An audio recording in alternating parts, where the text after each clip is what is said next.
자, 이제 이승우 변호사 모시겠습니다. 어서 오십시오. 네, 안녕하십니까. 네. 수혜 문제를 우선 좀 법률적으로 조금 짚고 정리하고 넘어갔으면 좋겠습니다. 네. 이게 이제 그 사망자 피해자들이 오늘 이제 장례식도 치르고 네. 연결식도 하고 다 그렇게 했는데 그 어제부터 그 국무조정실이 감찰에 들어갔다고 하는 소식도 있습니다. 감찰과 수사가 동시에 진행될 것 같은데요. 네. 이 상황을 지금 우리 이승우 변호사는 법률적으로 어떻게 보고 계십니까? 일단 뭐 상황부터 좀 말씀을 네. 드리면 900여 개가 이제 된다라고 네. 전국 지하차도의 개수가 그렇게 된다라고 네. 하고요. 국토부에서 직접 관리하는 게 77개, 그리고 지방자치단체가 압도적으로 많이 관리를 하고 있는데 네. 790개를 관리하고 있고 전문 민간 기관이 관리하는 것이 35개다 이렇게 네. 되어 있습니다. 계속 나오는 이야기고 뭐 통합 정보 공유 시스템 필요하다. 또 CCTV 설치해 갖고서 실시간 관리하고 체크하겠다. 네. 했고 그 일부 이루어졌고 또 통합 정보 공유 시스템 뭐 몇 조를 들여서 일부 만들어서 전 정부에서도 뭐 집어넣고 이런 것들이 있었는데 사실 제가 생각했을 때는 지금 책임 소재 따지는 것도 중요하지만 과연 책임감들이 있었나 생각이 좀 제일 많이 들거든요. 예. 네. 그러면 지금 현재까지 이제 그 공무원 관련돼서 손해배상이나 이 징계에 대한 문제들을 논할 때 너무 좀 내부의 책임자들 또는 책임 소재와 관련돼서 국가 행정권의 행사와 관련된 관계되는 공무원들에 대한 책임을 너무 좀 소홀하게 물었던 것이 아닌가 네. 그런 생각이 좀 제일 많이 들고요. 아하, 예. 또 국가 이제 저희가 보면 민주화되면서 가장 많이 좀 경험하게 되는 게 정부의 각종 위원회 아닙니까? 네. 사실 위원회가 도입되고 나서 뭐 민주적인 통제가 이루어진다라는 얘기도 많이 있었지만 위원회를 통해서 사실은 책임이 분산되고 또 위원회가 어떤 결정을 내린 것에 대해서 위원회 위원들이 책임지시는 거 보신 적이 있습니까? 책임 안 지려고 위원회 만든다는 말도 있습니다. 네, 그렇게 네. 사실 공공연하게 사실 그렇게 얘기합니다. 위원회 만들어 놓으면 다 면피되고 예. 거기 의사결정돼서 처리되면은 사실은 뭐 기관장들 다 책임 없고 공무원들도 나중에 거기서 결정해서 그렇게 한 겁니다. 네. 라고 다 면피할 수 있다는 얘기를 사실 공공연하게 다 하거든요. 네. 네. 이제 그런 상태인데 결정에 대해서 아무도 책임지지 않고 어허. 국가 배상 책임도 지지 않고 또 배상 규모도 다 제한하고 있어서 박정희 정부에서 만들었던 그런 법률과 헌법적 어떤 정신이 네. 행정 공무원들이 하고 적극적인 행정을 추진하는 데 있어서 이 배상 책임을 너무 물리는 것은 오히려 국가 발전에 저해된다라는 네. 관점을 갖고 있었던 것까지는 음. 타당하다 볼 수도 있는데 지금과 같은 여러 가지 민관 협력 체계를 구축해서 네. 또 그러면서 민간은 사실상 어떻게 보면 무한 책임을 지는데 정부나 공공기관은 사실은 굉장히 제한적인 책임을 지거나 예. 여러 가지의 리스크를 해칭해 갖고 편하게 생활하고 있고 이 정도로 폭우가 쏟아지고 있는데 담당 공무원들끼리 사실은 책임 소재 뭐 운운하면서 관할이 이다 아니다 전화도 연결 안 되고 네. 그래서 뭐 미호강이 범람한다는 통보가 4시에 이미 홍수 새벽 4시에. 예. 통보가 다 됐는데 뭐 문자만 보내주고 자기 또는 어떡하라는 거냐 뭐 이런 식의 보도가 되는 걸 보면 그 안에서 법적으로 여러 가지 책임을 좀 강력하게 추궁해야 되는 이런 것이 우리 사회에 지금 필요한 것이 아닌가. 네. 그 본인이 그 자리에 왜 앉아 있는지를 모르는 상황이 지금 반복되고 있어서 아무리 좋은 통합 정보 공유 시스템을 해놔도 네. 소용이 없을 것 같다 이런 생각이 한 가지가 들고요. 네. 네. 두 번째로는 이렇게 진행을 할 때 과연 안전 재난 상황에서 컨트롤 센터 얘기가 나오는데 컨트롤 타워. 네, 타워 예. 얘기가 나오는데 이와 관련돼서 지휘권 지휘를 따르지 않았을 때 제재할 수 있는 권한을 이제 확실하게 줘야 되는 것이 아닌가. 네. 예, 통제 관련돼서 정보를 공유한 상태에서 지시를 할 수 있게끔 그 권한에 대한 어떤 알람 시스템을 만들어 주셔야 되는 것이 아닌가. 네. 이런 생각이 좀 많이 들었습니다. 네. 그 아까 말씀 중에 민간은 무한 책임을 지는데 그랬잖아요. 네, 무한 책임뿐만 아니라 무한 헌신도 합니다. 네, 네, 이 의원들이 다 민간인 아닙니까? 그렇습니다. 그리고 무한 책임 말씀하셔서 생각나는데 중대재해처벌법 있죠. 네, 그 네. 악법인데 네, 어쨌든 지금 그 법이 지금 시행되고 있잖아요. 그렇습니다. 그러니까 저기 지방에 있는 어느 공사장에서 인사사고가 나면 네. 그룹 회장이 책임지는 거예요. 그렇습니다. 감옥 갑니다. 그렇습니다.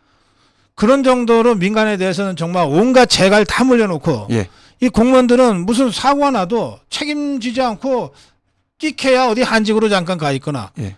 뭐 좀 중징계 그러면은 뭐 해임되거나 네. 이런 정도란 말이에요. 관할 싸움만 서로 하고 계시더라고요. 예. 오늘도 기사 내용 나오는 거 보니까 네, 서로 내 책임 아니다. 네, 내가 거기 관리하는 데 있어서 직접적으로 어떤 뭐 권한도 없고 내 대상이 아니다. 그거는 뭐 충북이 해야 된다. 청주가 해야 된다. 경찰이 해야 된다.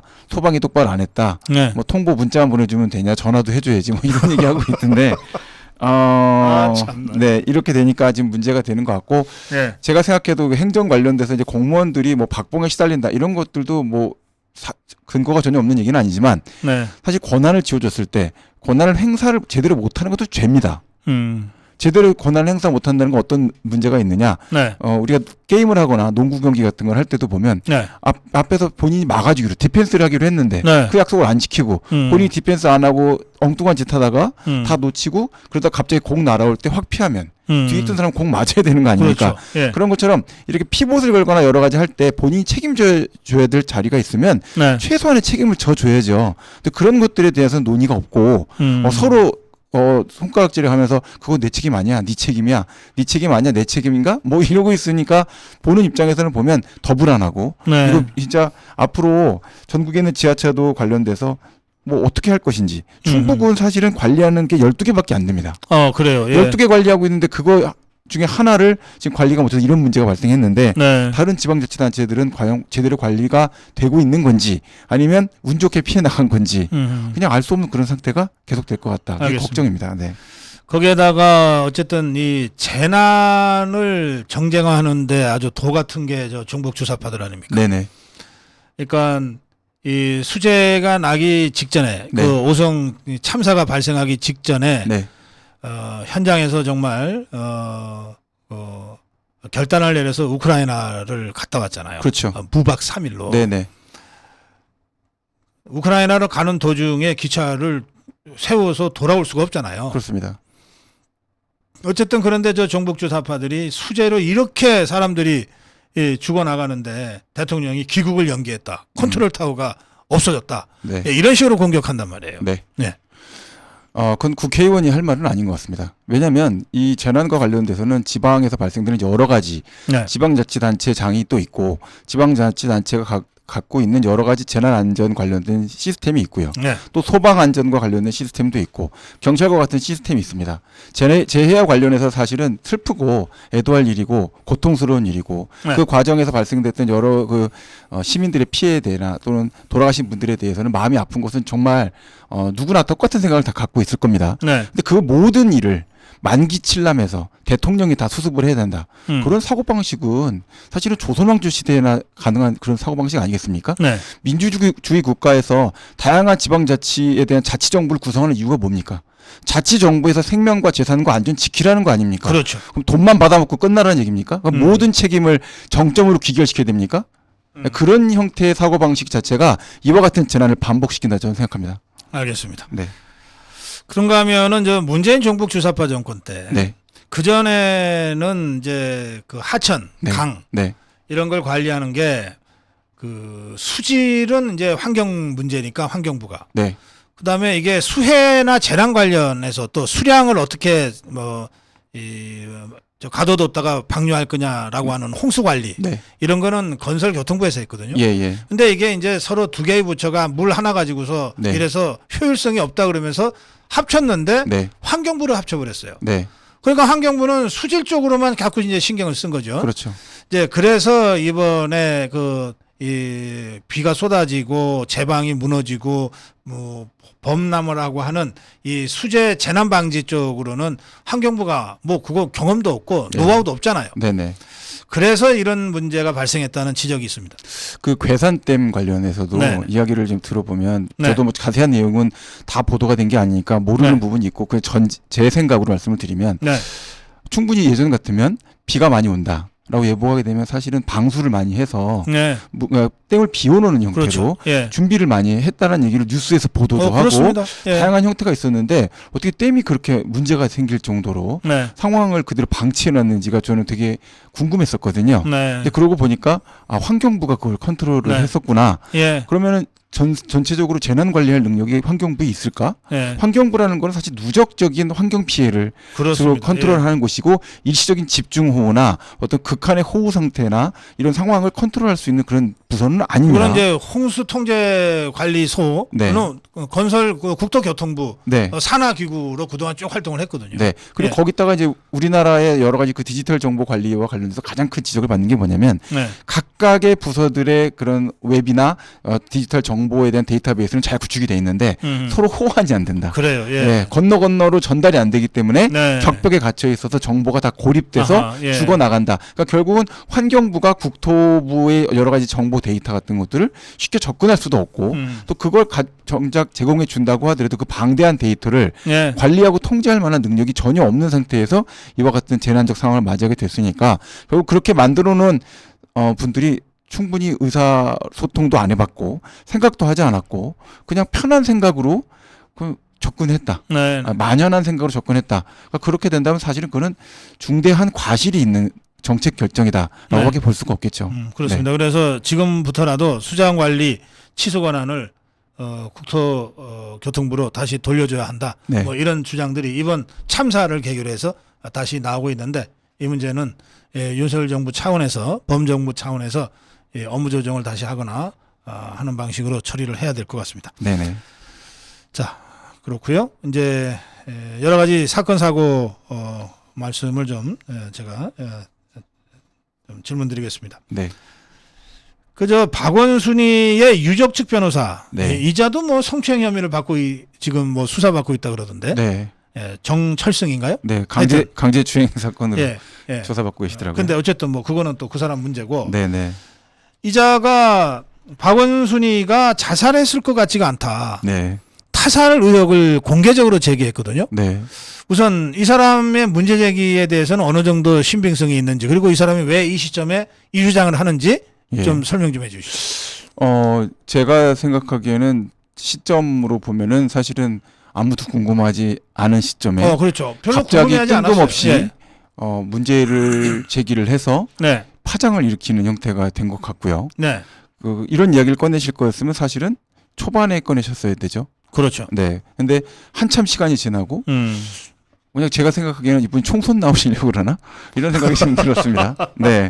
선거의 마음이 있으셔서 네. 좀 이렇게 노이즈 마케팅을 하시는 건가? 이런 생각도 좀 들었고요. 아니 노이즈 마케팅은 그 강제 성추행 혐의인가? 네. 그걸로 충분히 된 것 같은데. 그거 좀 부족할 수도 있죠. 네. 원래 한 개의 그 단선으로는 사실 부족할 수도 이제 두 개, 세 개 예. 이렇게 더 이야기가 있을 수도 있는데 네. 타살 관련된 이제 의혹 문제에 대한 걸 이제 저도 자세히 좀 봤습니다. 네. 주로 이야기하시는 게 이제 과연 넥타이로 거기서 자살한다는 게 좀 이상하지 않느냐. 네. 듣고 보니까 좀 그것도 좀 그런 것 같기도 합니다. 그러니까 저는 그 당시에 그 사건이 터지고 할 때 갑작스럽지 않았습니까? 너무. 예. 그래서 이렇게까지 극단적인 결정을 할 만큼의 상황이었을까? 아하. 그런 생각도 좀 많이 들었고요. 네. 또 그리고 이제 이 영상이 또 CCTV에 일부 잡혀 있지 않습니까? 추정 인물. 네. 그럼 그 상황에서 그 시간에 갑자기 어디론가 그렇게 급하게 이동을 하셔서 근데 보통은 그렇게 정치적인 어떤 영향력이 있는 분이면 네. 집에서 어떤 일이 일어나거나 밖으로 나가서 이렇게 갑자기 자해를 한다. 쉽지 않은 그런 결정일 것 같거든요. 네. 네. 예. 그런 상태라서 약간 처음에도 좀 저도 좀 혹시 그런 내용들이 있나? 근데 경찰 수사 결과상으로는 타살의 의혹이 전혀 없다. 네. 예, 유서도 발견됐고 해당 내용에서 유족들의 신고도 있어서 뭐 수색 결과 그렇게 발견이 됐다. 이렇게 됐기 때문에 그냥 그런가 보다라고 했고 화장이 또 급하게 사실 이루어진 건 또 사실이에요. 부검을 안 하고 네, 부검 전혀 없이 화장이 네. 이루어진 건 사실입니다. 그런 내용들이 이제 있어서 그 세 가지 정도를 묶어갖고 정 변호사님이 얘기를 하신 거더라고요. 예. 저는 이제 보면서 이게 의혹을 제기하는 거는 그러면 이제 누군가 죽음을 명했다는 얘기인 거잖아요. 그렇죠. 예. 그런 얘기면 그 당시에 통화했던 내용이 뭐 청와대 관계자하고 통화를 하고 뭐 서울시장을 사퇴해야 될 것 같다. 근데 반발을 했다. 뭐 이 얘기가 지금 이제 네네. 나온 거고요. 그렇게 되면 정치적인 목적에 의해서 죽음을 강요했다. 또는 죽음을 강요했는데 수용하지 않으니까 죽였다 이런 주장 아닙니까? 네. 그럼 전 정부를 공격하는 표현이다라는 그렇죠. 생각도 들고요. 네.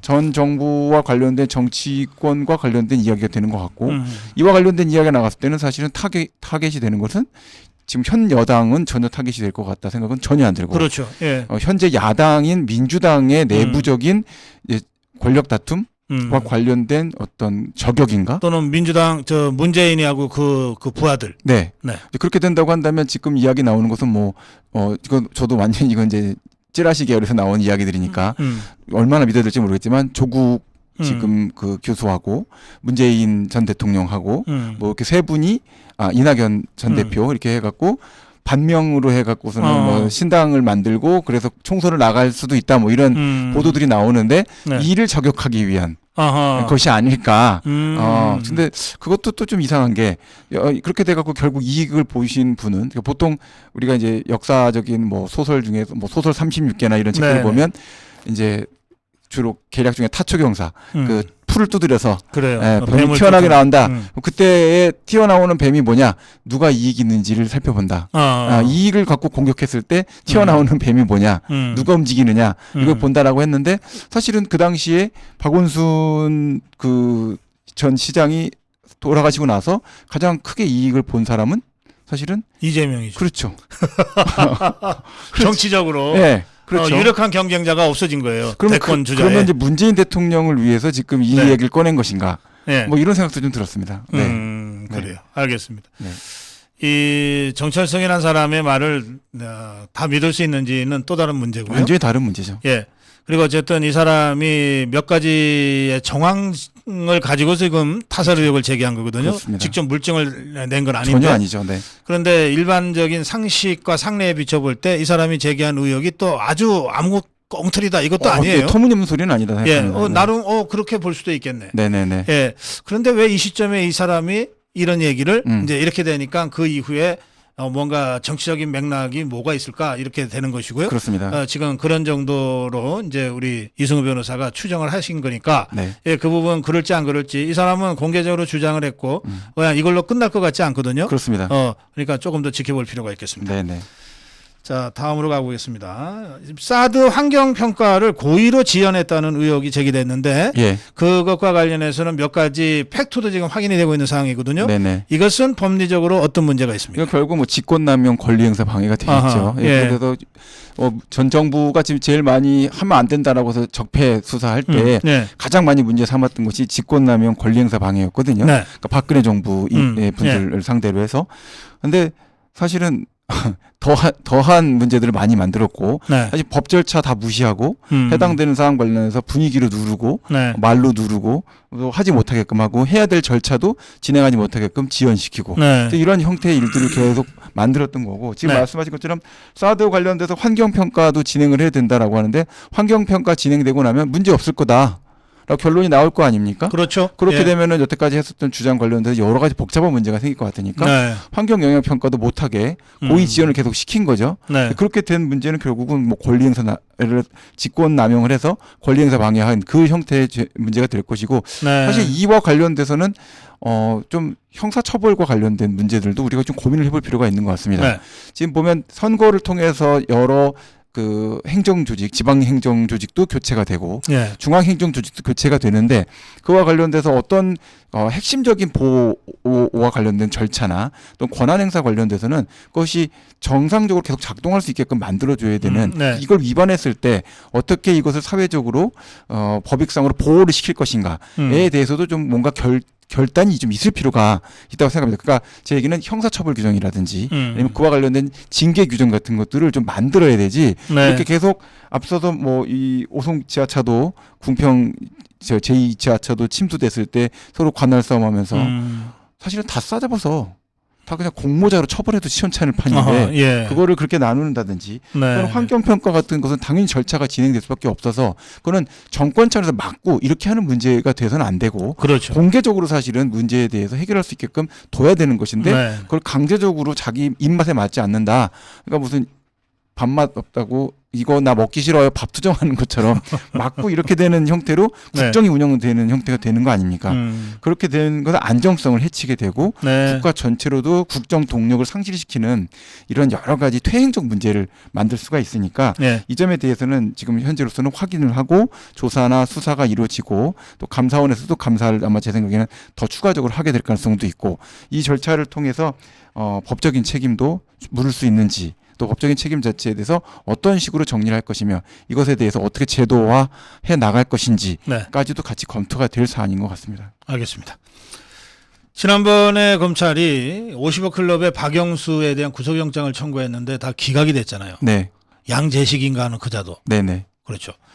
그 직후에 검찰이 영장 재청구를 하겠다고 네. 밝혔고, 네, 지금 아직 영장 재청구를 하지 않고 있는 상태인데, 네. 뭔가 보강 수사를 해서 새로운 사실을 밝혀내야 영장 재청구를 해도 하는 것 아닙니까? 그렇습니다. 그런 차원에서 박영수의 그 아내와 딸의 주거지를 압수수색했다 이렇게 봐도 됩니까? 저는 지금 그 아내분하고 딸의 주거지 압수수색한 것과 관련된 걸 하고, 네. 그다음에 소속 변호사, 지금 법무법인의 그 박영수 전 특검의 그 소속 변호사 아마 그러니까 이게 이제 로펌을 가시게 되면 저희 회사는 좀 다른데 네. 이제 많은 회사들은 독립재산 형태를 취합니다. 그래서 이제 만약 변호사가 10명이 있다. 그럼 네. 10명이 다 각각 움직입니다. 그런데 그 10명이 각각 움직이는데 혼자서 어떨 때 보면 사건이 많을 수도 있지 않습니까? 네. 그러니까 박영수 전 특검 같으면 사건이 많았겠죠. 그 안에서도 10명의 뭐 여러 파트너가 있다고 하면 네. 그럼 자기 밑에서 자기를 도와줄 수 있는 소속 변호사가 직속 소속 변호사가 필요할 겁니다. 네. 그래서 회사에 소속된 개념보다는 박영수 개인에게 소속되어 있는 변호사다. 그러나 법무법인의 소속 변호사가 되어 있었겠죠. 그 변호사에 대한 주거지 압수수색이 이루어진 것 같습니다. 아, 그래요? 그건 제 생각에는 굉장히 클 가능성이 높고요. 네. 변호사가 관련돼서 압수수색을 당하게 되면 집안의 노트북, 컴퓨터, 스마트폰 이런 것들이 다 수색이 될 가능성이 높지 네. 않겠습니까? 소속 변호사가 있었다고 한다면 사실상 법률 비서 같은 존재입니다. 그러니까 이분이 갖고 있던 여러 정보가 확보될 가능성이 저는 굉장히 높다 생각을 했고, 네. 소속 변호사와 관련된 이야기에 대한 건 여태까지 문제됐던 그 영장 전반에 대한 것들을 이제 압수수색의 목적으로 삼았는데 네. 법원이 이에 대한 영장 발부를 해준 것으로 보면 압수수색 영장이 요새 최근에 굉장히 까다롭게 발부가 되고 있지 않습니까? 뭐 신문도 한다 뭐 이런 얘기도 나올 정도로. 네. 근데 소속 변호사가 압수수색의 대상이 됐다. 그렇게 된다라고 한다면 변호사에 대해서는 이제 비밀 유지에 대한 문제들도 있고 또 직접적으로 그 박영수 전 특검하고 아주 밀접한 관계가 있으면서 실제 영장이 한번 청구됐던 사실과 관련돼서 아주 긴밀한 메시지 교환이 있었던 네. 것이다라고 판단했기 때문에 영장이 집행이 돼서 주거지 압수수색이 됐을 거다라고 생각이 됩니다. 이런 점을 보면 이제 딸은 사실은 여러 가지 금품 향응을 박영수 전 특검이 된 이후에 주로 그쪽 통로로 받았다라고 설명이 되는 분이고, 그럼 이분도 사실 갖고 있는 여러 가지 자료가 흔적으로 남아 있을 것이다라고 그렇겠죠. 생각되고, 소속 변호사가 여러 가지 했던 것들은 공식적인 문건이나 문안이나 카카오톡이나 또는 뭐 텔레그램이든 스마트폰이든 노트북이든 필요한 업무 자료들이 왔다 갔다 했었던 것들이 확보됐을 개연성이 있다라고 생각이 되고, 이거를 정리하고 검토를 해서 제가 이제 기사상으로 봤을 때 오늘 이루어졌던 걸로 제가 봤는데요. 오늘 이제 검토를 하고 분석을 하고 나면 바로 영장을 재청구할 가능성이 높지 않을까라는 생각이 듭니다. 거기다 더해서 변협 회장 당시에 선거자금 전달 경위도 지금 검찰이 특정하고 있죠. 네. 예. 이 금액 관련돼서는 사실 특정을 하려고 하면 여러 가지 경로가 가능할 겁니다. 네. 변호사 협회장을 하게 될 때 저도 그렇게 돈을 많이 쓰는지 몰랐는데 그 협회 선거에 참여했던 그 저희 회사 소속 변호사한테 물어보니까 네. 돈을 많이 쓴다 그러더라고요. 그리고 이 위탁 선거도 아니고 공직 선거도 아니고 그러다 보니까 이런 금품 관련돼서 전달되는 이런 것들도 사실은 뭐 거의 제한이 없어서 생각보다 굉장히 혼탁한 선거가 이루어진다. 네. 이렇게 얘기를 하고 있더라고요. 이렇게 되니까 결국은 이 문제에 대해서는 이제 박영수 전 특검이 변협회장 선거에 나갔을 때 캠프에 있었던 변호사들은 상당히 많은 내용들을 알고 있을 것이고 또 그게 변호사가 뭐 선거에 얼마나 많이 이제 그 직접 경험을 해보겠습니까? 본인이 출마하는 경우 빼고는 별로 없을 거라서 젊은 변호사들이 또 많이 관여하고요. 그럼 이제 많이 잘 기억하고 있겠죠. 그런 쪽으로도 조사가 되면 금전적으로 어느 시점에 어떻게 돈이 들어왔고 어디서 뭐가 진행이 됐고 하는 것들에 대해서 이제 확인되는 진술들이 확보가 될 것으로 추측이 됩니다. 알겠습니다. 네. 그러면 우리 이승우 변호사의 이 감각으로는 영장 재청구가 곧 이루어질 경우에 네. 이번에는 청구 인용이 이루어질 것 같습니까? 저는 저번 것도 사실은 영장이 발부됐을 것이다라고 생각을 했고요. 네. 지금도 사실은 그 생각은 큰 차이가 없습니다. 네. 사실 그 정도 되면 법원에서 영장 발부 안 한 적이 별로 없었습니다. 근데 특별히 이런 박영수 전 특검에 대한 사안에 대해서만 유달리 까다롭게 보는 것 같거든요. 아하. 네. 그러니까 정치적으로 사실 좀 의혹이 큰, 국민적 의혹이 큰 사건은 사실은 법원이 영장을 심사할 때 좀 더 정치적인 고려를 반대쪽으로 해주는 게 더 좋지 않나 생각을 네. 합니다. 방어권 보장만을 생각하고 그거를 더 엄격하게 적용해야 될 사안은 오히려 더 힘없고 사실은 권력도 없는 이런 일반적인 시민의 피혐의 사실에 대해서 네. 적용해주면 좋을 것 같고요. 정치적으로 굉장히 의혹이 있고 힘이 있어서 사실은 강력한 그물망도 찢어서 나올 수 있는 정도의 힘이 있는 그런 권력자에 네. 대한 영장 청구라고 한다면 수사기관의 판단을 좀 더 신용해 줄 필요도 있지 않는가라는 네. 생각이 듭니다. 알겠습니다. 네. 저기 뭐 한 잔 마시죠. 저 왜 저하고 다릅니까? 네? 이거요? 이거 오미자입니다. 오미자. 네. 우리 이승우 변호사는 오미자를 좋아해. 네. 오늘 아이스 홍시도 하나 먹고 왔는데요. 음. 진짜 맛있더라고요. 제가 원래 홍시 얼려서 먹는 걸 되게 좋아하거든요. 예. 근데 그 그릇도 참 이쁘고 여러 가지로 되게 좋게 해서 잘 먹고 왔습니다. 아, 우리 발효꽃감 만드시는 네. 그 예천에서 올라온 아이송씨. 네. 그리고 지금 마시는 음료는 네. 문경의 천주봉암이고 네. 저 천주봉 오미자. 오미자. 예. 예. 그래요. 얼려서 슬러시로 드시면 진짜 맛있습니다. 네. 자, 이재명 얘기 좀 해보겠습니다. 네. 김성태가 입을 열었습니다. 네네. 그런데 보기에 따라서는 굉장히 폭발력 있는 진술을 법정에서 지금 하고 있는 것 아닙니까? 네네. 예. 자, 이제 뭐 쌍방울과 관련돼서 지원 보증을 약속했고 이화영 씨가 이것도 다 이재명 지사한테 보고가 다 된 내용이다. 네. 이렇게 자기한테 얘기했는데 왜 네. 이제 와서 입을 닫느냐. 음흠. 솔직하게 얘기해서 자수해서 광명 찾자. 이 얘기를 법정에서 했다는 겁니다. 네. 이 이야기는 사실은 이제 나는 다 털어놓겠다. 그 형님도 털어놔라. 뭐 그렇게 해서 우리가 선처받고 끝내야지. 그걸 왜 누구를 보호해 주려고 그걸 십자가를 짊어지고서는 계속 가려고 하느냐. 그러니까 무엇을 위해서 우리가 희생을 해야 되느냐. 네. 이 말이 지금 사실 나온 겁니다. 아하. 예. 예. 그러니까 이렇게 이야기를 하면 뭐 유동규 씨의 이야기보단 저는 더 폭발력이 있을 거라 생각합니다.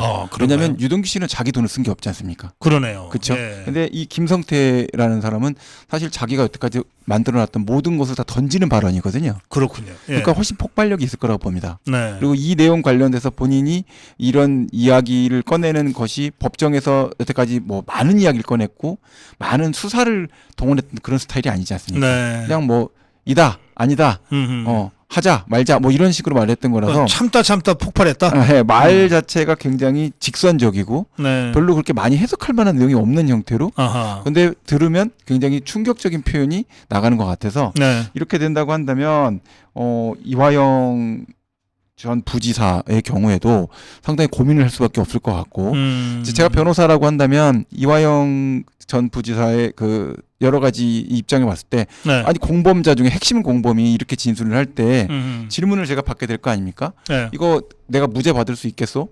변호사 양반 저한테 물어볼 거 아닙니까? 네. 선생님 물 건너 간 것 같습니다. 왜냐하면 공범 진술 자체가 이렇게 정교하게 들어와 버리게 되면 사실관계와 관련돼서 우리가 다투는 게 무슨 의미가 있느냐라고 설명을 드리게 될 것 같고 그러면 보통 질문을 제가 이제 접견을 갔을 때 듣게 되는 이야기는 그럼 난 이제 어떻게 하면 좋겠습니까? 라는 네. 질문을 보통 변호사랑 많이 하거든요. 네. 네. 그럼 그때에 대해서 뭐 이야기는 양형상으로 이익을 보는 방법에 대한 이야기를 할 거고 그럼 양형과 관련돼서 이익을 볼 때는 사실은 두 가지를 생각해 보게 될 수가 있습니다.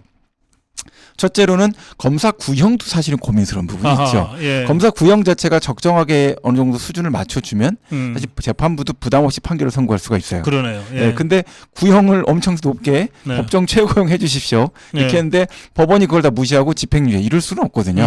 그러면 구조적으로 뭐냐? 항소입니다. 네, 그럼 재판 더 길어지고 네. 항소심과 갖고 더 심각한 문제로 갈 수가 있는 거죠. 그래서 이거는 왜 그러냐면 예전에 돈 스파이크 씨 예. 마약 사건 1심에서 집행유예 나왔다고 네. 네. 좋아하지 않았습니까? 예. 변호사들 중에 알만한 형사 전문 변호사들은 다 얘기했습니다. 저 좋아할 일이 아닌데. 차라리 지금 법정 구속되는 게 100번 날 텐데. 그리고 나서 항소심 가서 집행유예 받으면 그게 훨씬 더 본인한테도 이웃칠 기회도 되고 그 관련돼서 여론도 덜 지탄을 받을 텐데 지금 집행유예 받은 거 저거는 변호사가 전략을 너무 잘못 썼거나 본인이 너무 욕심을 냈다. 이런 문제를 결국은 2심 가서 예, 구속됐죠. 예. 예. 근데 그런 문제가 되는 거라서 지금도 보면 이화영 씨는 지금 잠을 못 이룰 겁니다. 예. 고민스러워서요. 이거 어떻게 해야 되나? 그리고 여러 가지 이야기에 대해서 의논하고 싶을 거고. 그리고 그 내용 관련 그럼 지금이라도 그 우리 이승우 변호사한테 그 변호사 바꿔서 의뢰를 하면 좋을 텐데. 저는 지금 선임 의사가 없는데. 손님 가려가면서 받으시는군요. 꼭 그런 건 아닌데요. 아니, 여기 이제, 예, 좀, 저랑은 좀 안 맞지 않습니까? 그래요. 예, 이걸 제가 알게 되면 이제 여기 예. 못 나오지 않습니까? 예, 그것도 그러네. 예, 그렇죠. 그러면 제가 이제 한 내년까지는 쉬어야 되는데, 예, 저는 박사님하고 얘기 나누는 게 좋거든요. 그래요. 네. 그 이화영 씨 미안합니다. 네네네. 안 맞겠답니다. 네. 네. 예, 그런데 이제 변호사로서 조언을 한다면 지금 털어놓고 그렇습니다. 다 털고 가는 것이 좋다. 그렇습니다. 예, 누굴 위해서 지금 이러냐. 그렇습니다. 목표가 사실 이유가 있어야 되고 희생을 할 때, 그러니까 이게 보면 뭐 많은 분들이 그렇게 얘기는 안 하시지만 가끔 네. 이 상담을 하시거나 사건을 진행할 때 예. 나는 그거 그냥 순수한 마음으로 그렇게 했어요. 이렇게 말씀하시는 분이 있어요. 네, 네. 절대 믿지 않습니다. 저는. 아하. 예. 예. 사람은 한 번은 그렇게 할 수가 있습니다. 근데 여러 번 또는 1년, 2년 직업적으로 그렇게 한다는 얘기는 강력한 동기가 있지 않으면 아하. 어려운 거죠. 네. 그러니까 거기에 뭐가 큰 이해관계가 있고 큰 정치적인 이익이 있고 아니면 네. 명예적 이익이 있고 뭔가 이익이 있어야 됩니다. 음. 예, 그 형태가 어떤 것이냐에 따라서 이제 그 설명이 가능할 수가 있는데 네. 여기에서 보면 설명할 수 없는 또는 그런 것들을 숨기고 근데 그 점에 대해서 설명을 하고 나아가야 사실은 현실적으로 그 자기가 했었던 과거의 행적에 대해서 네. 반성하고 뉘우친다라는 평가를 받을 수가 있는 거죠. 이제 그러니까 이화영 씨 본인도 이 문제에 대해서 고민을 많이 할 텐데 네. 저는 이제 이게 혼자 결정할 수 있는 문제가 아닐 것 같아서 예. 뭐 고민이 더 깊어지시지 않을까라는 생각 듭니다. 여러분들이 또 이제 결제를 해주셔야 되잖아요. 그런 것들이 좀 고민되지 않을까 생각합니다. 알겠습니다. 네. 아마 최소한 이해찬이하고는 의논을 해야 되겠죠. 그러니까 그분이 결제를 해주셔야 되지 않을까. 네. 근데 이해찬이도 지금 지가 지정신이 없어가지고. 자, 이와 별도로 이재명이는 선거법 재판을 지금 받고 있지 않습니까? 네네. 그 혐의는 두 개였는데 네. 백현동 관련 거짓말 네. 그리고 사실은 고 김문기 씨 관련 거짓말 네. 모른다. 네. 이것과 관련해서 고 김문기 씨의 장남이 법정에서 진술을 했습니다. 네. 이 장남의 진술은 어느 정도나 판사를 움직이게 될까요? 이 진술을 만약에 고 박사님 같으면 판결문에서 배척하실 수 있겠습니까? 배척 못하죠. 그러면 이 진술은 네. 굉장히 강력한 겁니다. 그러니까 법정에서 어떤 법정 증언이 나왔고 네. 그것도 그냥 일반적인 이해관계가 아니라 유족이고 장남이고 네. 해당되는 사실과 관련돼서 위증을 무릅쓰고 강력한 증언을 했습니다. 네. 그러면 판결에서 법원에서 판사가 이야기할 때 이와 같은 사실을 인지하지 못했고 인식할 수 없었던 상태에 있었다라고 판결의 내용을 쓰려면 김문기 씨 장남의 진술을 배척해야 됩니다. 네, 전부 그 거짓말이라고. 뭐라고 배척합니까?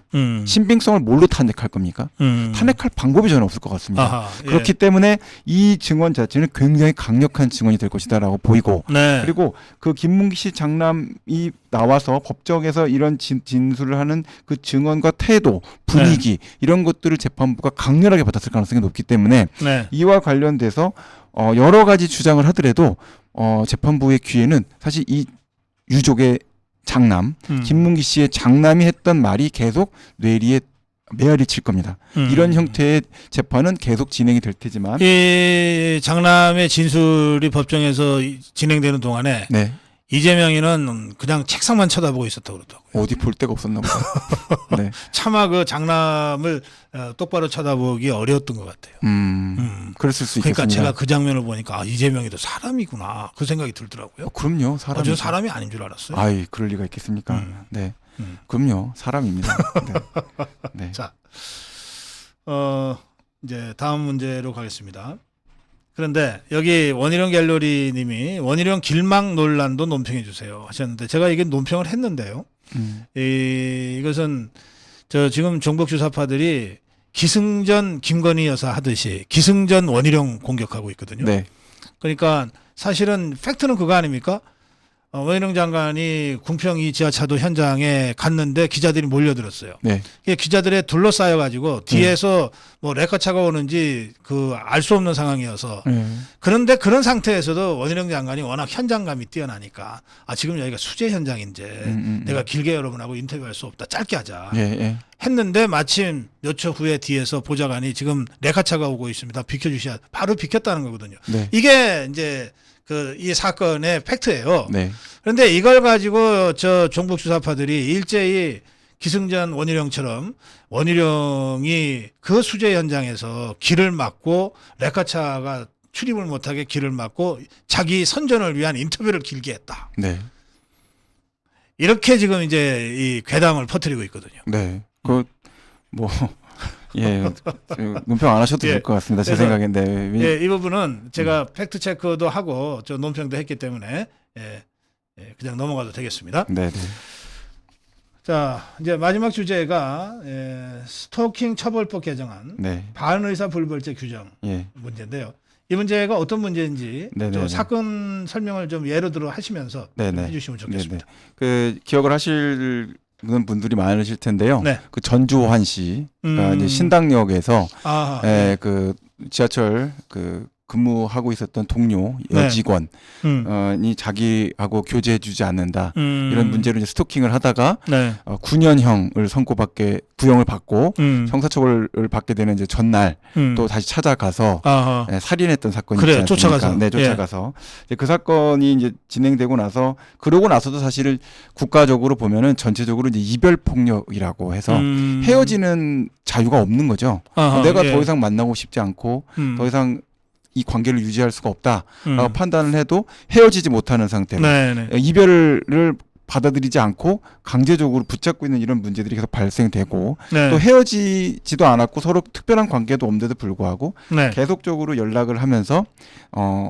자기의 어떤 의지를 관철시키려고 하는 예. 이런 행동들이 반복되다 보니까 이제 스토킹 처벌법 관련돼서 그런 법이 이제 우리가 만들어져서 네. 스토킹 행위 자체를 반복적으로 이루어질 경우에 이 경우에 대해서 처벌하는 형사처벌 규정이 생겼습니다. 예. 예, 그런 상태인데 이 관련해서 가장 큰 이제 문제점을 지적됐던 것이 예전에 성폭력 범죄도 뭐 예. 강간 사건이 터지고 강제추행 사건 터져도 합의하면 끝난다.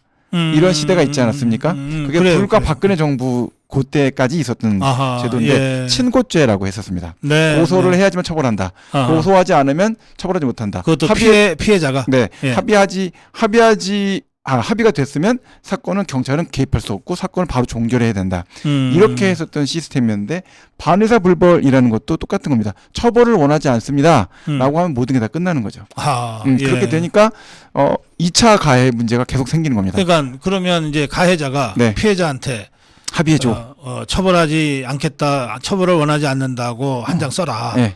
그거 안 하면 너 죽이겠다든지, 뭐 그런 식으로 아니면 돈 좀 줄게라든지, 네, 뭐 하여튼 다양한 형태로. 보고 싶지 않은데 만나고 어. 싶지 않은데 합의 때문에 계속 찾아오고 그 주변 가족들이 연락하고 음. 하는 문제들이 계속 발생을 하는 데다가 예. 이 문제로 사실은 전주환 사건도 사실은 나 이거 합의 좀 해줘 라고 쫓아갔던 겁니다. 네. 그러니까 그 여러 연락이 다시 갔던 것들이 음. 근데 안 해주니까 앙심 품고 가서 살인을 한 거거든요. 네. 이런 행동이 되니까 결국은 2차 가해나 다시 보복 살인 문제까지 치닫게 된다라고 예. 해서 반의사 불벌 규정을 아예 폐지하자 이렇게 얘기가 예. 나와서 그거 있잖아요. 네. 저는 뭐 피해자는 아니지만 네.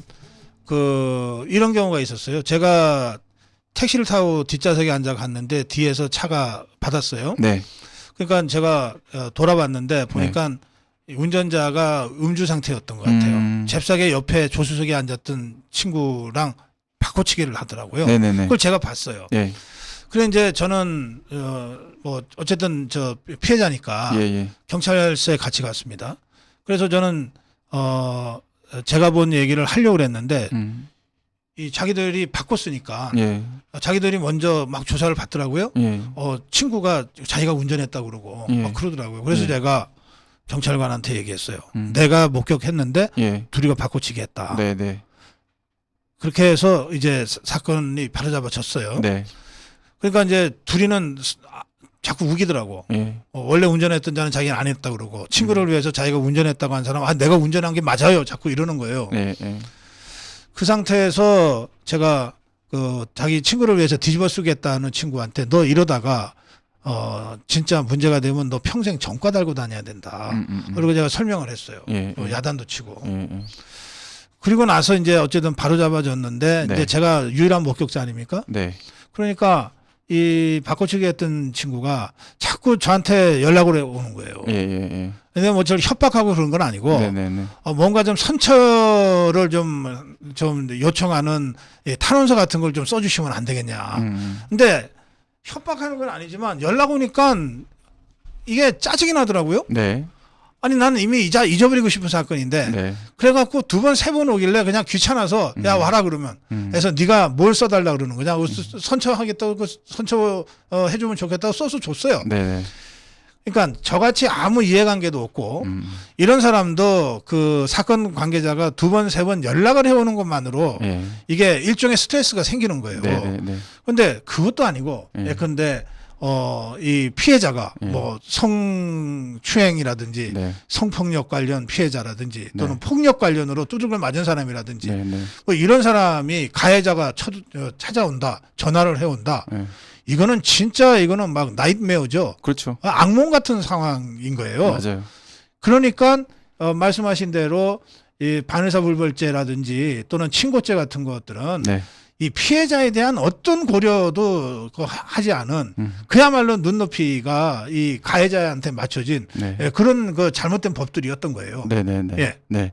그래서 이제 반의사불벌죄 규정이 폐지가 됐고 예. 현재 이미 시행 중입니다. 예, 시행 중이에요. 예. 예. 7월 11일자로 이제 시행이 되고 있고요. 아, 그래요? 네. 예. 그래서 지금 진행되고 있기 때문에 그러면 어떻게 되는 겁니까? 스토킹 행위를 하고 나서 뭐 예. 범죄 저질렀는데 피해자하고 합의해야지 이런 생각을 가지시면 안 되고 이제는 합의가 된다고 해서 결론적으로 그 문제에 대해서 사건이 종료되는 건 아닙니다. 그러니까 반성을 하고 해당되는 사안 관련해서 전달하고 하는 방식에 있어서 과거에는 사실은 이제 말씀하신 것처럼 예. 성폭력 피해를 입거나 여러 가지 피해를 입었을 때 직접 가해자와 피해자가 연락을 하거나 가족들끼리 직접 찾아가서 연락을 하고 만나서 합의서 쓰고 하는 형태를 했었는데 지금은 이제 피해자를 보호해주기 위해서 피해자의 변호사를 별도로 조력인으로 붙여놓습니다. 그래서 변호사들 사이에서 이제 의사 연락을 해갖고 합의가 이루어지고 하는 형태로 이제 처리가 되고 간접적으로 네네. 이루어지거든요. 네. 근데 그게 저는 이제 제가 변호사다 보니까 예. 간접적으로 이루어지는 게 크게 의미가 있다는 생각을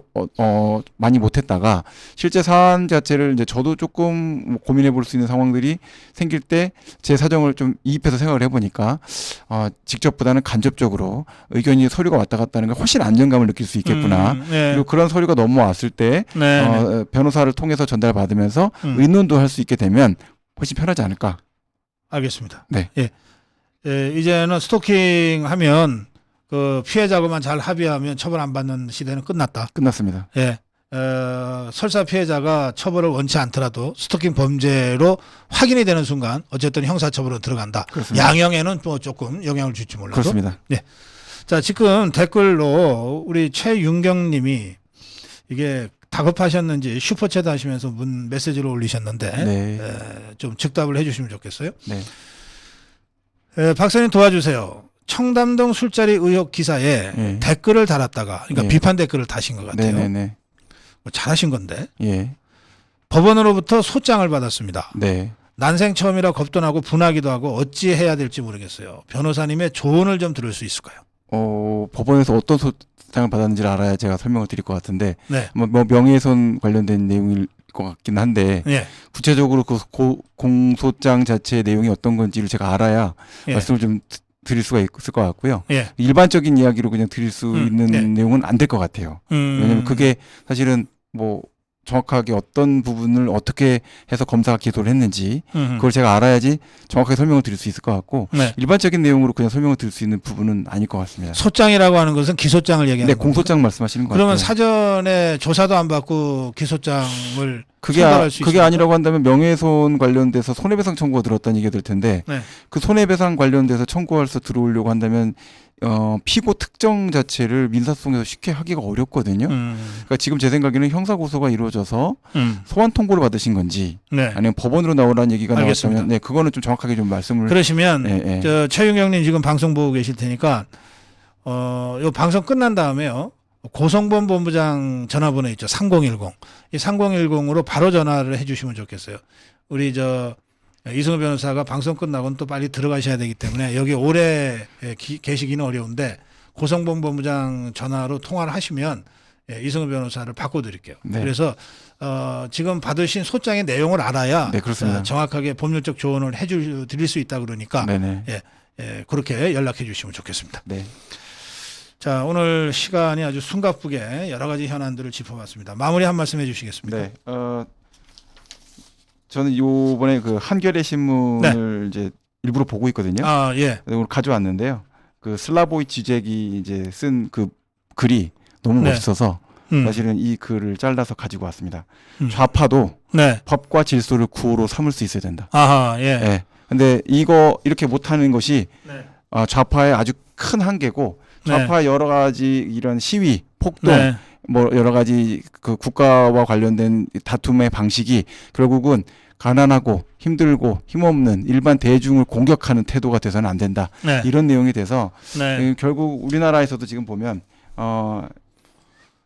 이 좌파로 해서 여러 가지 이야기들을 꺼낼 때 주로 오히려 저소득 노동자들이나 또는 여러 가지 고통을 겪고 있는 사람들을 외면하는 형태로 시위나 또는 정치적인 주장이 이어지고 있는 형태가 되는데 네. 저는 이제 무조건 이 문제에 대해서 우리가 생각해야 될 것은 시대가 계속 변화하는데 변화하지 않고 구태연한 태도를 계속 취하게 되면 예. 결국은 사회로부터는 외면받을 수밖에 없을 그렇죠. 것이다라고 예. 생각합니다. 네, 그 저자가 외국인이군요. 네네.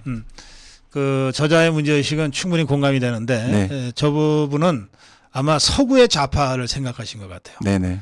그러니까 게임의 룰을 지켜가면서 법과 원칙 하에서 정권을 잡기 위해서 서로 경쟁하는 거 있잖아요. 선거를 통해서. 서구의 좌파는 대개 다 그렇게 변했거든요. 네네. 우리가 생각하는 공산주의가 아니란 말이에요. 네. 폭력혁명 포기했고 네네. 계급혁명 포기했고 네. 그런 서구의 좌파들한테는 이제 저런 합리적인 조언이 받아들여집니다. 네. 근데 지금 한국에 있는 종북주사파는 네. 그런 서구의 좌파들이 아닙니다. 네. 가장 수구적인 정말 수십 년 전에 다 폐지되고 관에 들어가 버린 공산주의와 주체 사상을 신념을 하고 있는 자들이잖아요. 네. 그래서 이 자들은 폭력혁명을 포기한 적이 없습니다. 그 말씀도 맞고요. 예. 그 말씀도 맞고 저는 이번에 그 최경희 교장 선생님한테 예. 얘기를 들었던 얘기 중에 제일 충격적이었던 게 뭐였냐면 예. 북한에 10,000개의 학교가 있다고 합니다.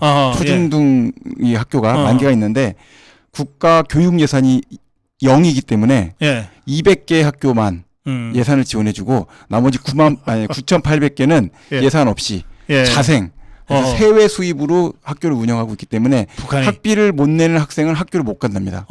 그래서 대부분의 학생들은 정상적인 초중등 교육을 못 받고 있다. 그건 문맹인가? 네, 거의 그 상태가 돼서 방치되고 있다. 그러니까 이게 예. 결국은 말씀하신 것처럼 종북주사파라고 한다면 네. 이런 세상을 원한다라는 얘기 아닙니까? 그렇죠, 그렇죠. 예. 이거는 사실은 근본적으로 민주주의를 원하는 게 아니라 예. 다 무지몽매한 백성을 만들어서 그 위에 군림하겠다라는 그렇습니다. 생각밖에 없다라는 저는 생각을 합니다. 알겠습니다. 네.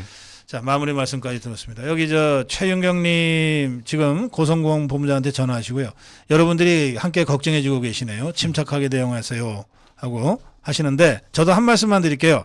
최윤경님 너무 걱정하지 마십시오. 저는 문재인 종북 주사파 정권과 싸우는 과정에서 도합 8차례의 형사 민사 소송을 당했습니다. 어떤 사건은 아직도 종결이 안 된 사건도 있고요. 그런데요. 종북 주사파들의 그 소송이라고 하는 건 대개 빈총들일 경우가 많습니다. 겁주기 위해서 한번 해보는 겁니다. 그리고 그걸 통해서 우리 자유파가 겁먹게 만드는 게 저들의 진짜 목표입니다. 그리고 또 한 가지 목표가 있다면 어떻게든 그렇게 해서 돈 몇 푼이라도 뜯어내려고 하는 게 저들의 목표입니다. 그러니까 큰일 없으실 테니까 너무 걱정하지 마시고 또 이 방송 보시는 여러분들께서도 혹시 뭐 그런 일이 없어야 되겠지만 혹시라도 그런 일이 있으면 너무 걱정하지 마시고 우리 이승우 변호사 같은 아주 훌륭한 우리 자유파 변호사들에게 조언과 조력을 받으시면 간단하게 해결됩니다. 자, 지금 고성범 본부장한테 전화하시기 바라고요. 오늘 화요일 저녁 방송 여기서 모두 마무리하겠습니다. 이승우 변호사 함께 인사드릴게요. 고맙습니다. 예, 감사합니다.